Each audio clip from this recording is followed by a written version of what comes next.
Spain کے ایک جدید شہر میں دوپہر کا وقت تھا۔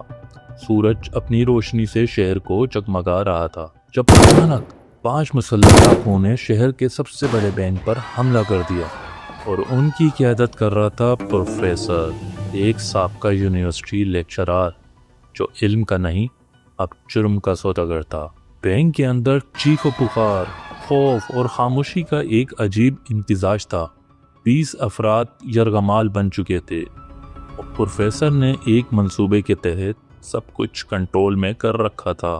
باہر پولیس کی گاڑیاں، میڈیا اور عوام کا ہجوم تھا۔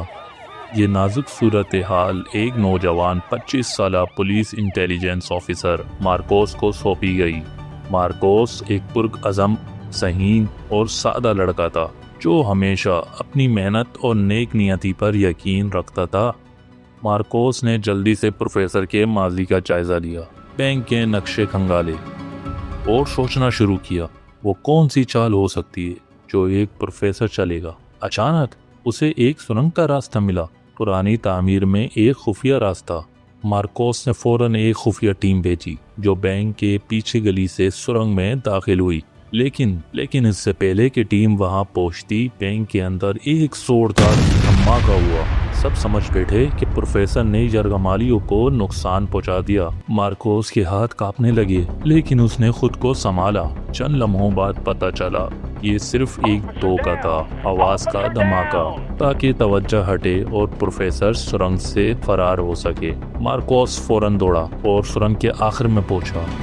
اندھیرا، خاموشی اور پھر ایک سایہ حرکت کرتا نظر آیا۔ رک جاؤ پروفیسر، مارکوس کی آواز گونجی۔ پروفیسر نے پلٹ کے کہا، تم بہت جلدی پہنچ گئے لیکن دیر ہو چکی ہے۔ پروفیسر نے جیب سے کچھ نکالنا چاہا، مارکوس نے فوراً اس پر جھپٹا مارا اور دونوں زمین پہ لڑک گئے۔ ہاتھ پائی کے بعد مارکوس نے پروفیسر کو قابو کر لیا اور ساتھ ہی یرغمالیوں کو بچا لیا۔ پروفیسر کو گرفتار کر لیا گیا اور یرغمالی محفوظ رہے۔ پورے ملک نے مارکوس کو سلام پیش کیا۔ پروفیسر جیسا ذہین انسان بھی جب شارٹ کٹ چنتا ہے نا تو انجام تباہی ہوتا ہے۔ مارکوس نے محنت، یقین اور ذہانت سے کام لے کر ثابت کر دیا کامیابی کا واحد راستہ ایمانداری اور محنت ہے۔